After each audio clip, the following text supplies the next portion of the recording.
l'islam en 3 minutes ou presque. Au VIe siècle, malgré la présence de quelques groupes monothéistes, l'Arabie est encore principalement polythéiste. Dirigée par la tribu des Kouraïch, la ville de la Mecque est un haut lieu de pèlerinage.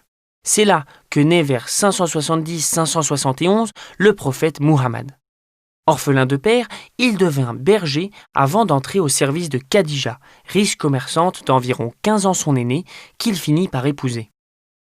Aux alentours de 610, Muhammad aurait reçu lors d'une de ses retraites dans une grotte la visite de l'ange Gabriel. C'est le début de la révélation coranique qui se fera sur 23 ans. Soutenu par son épouse, Muhammad commence par prêcher, dans la lignée des traditions monothéistes précédentes. La religion qu'il prône, l'islam, fait de plus en plus d'adeptes. Seulement voilà, elle remet en cause les inégalités et les privilèges existants. Cela provoque des tensions entre les chefs de la tribu Kouraïch, peu enclins à voir disparaître leurs privilèges, et les partisans du prophète. Persécuté, lui et les siens quittent la Mecque en 622. Ils trouvent refuge à Yatrib, qu'ils renomment Médine, c'est l'Hégire. Ils y passent 8 ans avant de revenir à la Mecque en conquérant en 630. Muhammad instaure ainsi le pèlerinage.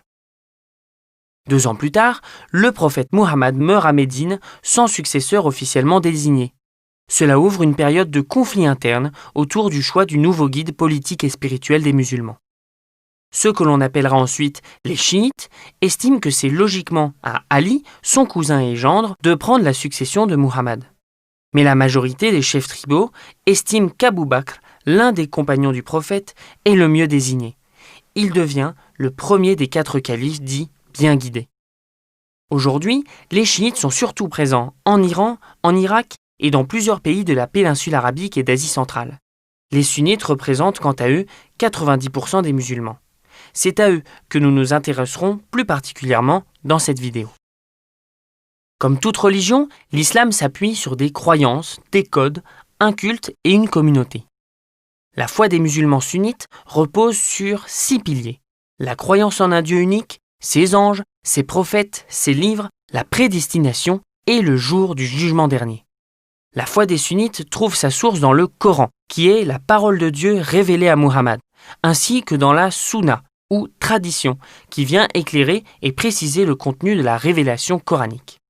Le code de l'islam sunnite peut être résumé par ce qu'on appelle les 5 piliers de l'islam: la profession de foi, la prière rituelle, l'aumône légale, le jeûne du mois de Ramadan et le pèlerinage à la Mecque.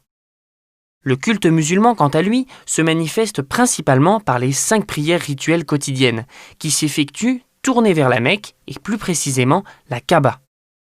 La prière du vendredi est particulièrement importante. De nombreux musulmans se rendent à la mosquée pour écouter le prêche et prier ensemble. Plusieurs fêtes ponctuent l'année, les plus importantes étant les 2 Aïd. L'Aïd al-Fitr marque la rupture du jeûne du mois de Ramadan, tandis que l'Aïd al-Adha commémore la force de la foi d'Ibrahim et le sacrifice de son fils Ismaël.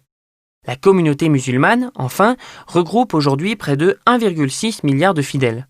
Deuxième religion au monde, l'islam est principalement présent en Asie. On estime qu'environ 8% de la population française serait de confession musulmane. En France, le principe de laïcité permet à tous les citoyens, quelles que soient leurs convictions religieuses, philosophiques ou spirituelles, de bien vivre ensemble. Chacun peut ainsi mettre ses convictions personnelles au service d'une société plus juste, plus respectueuse et plus inclusive.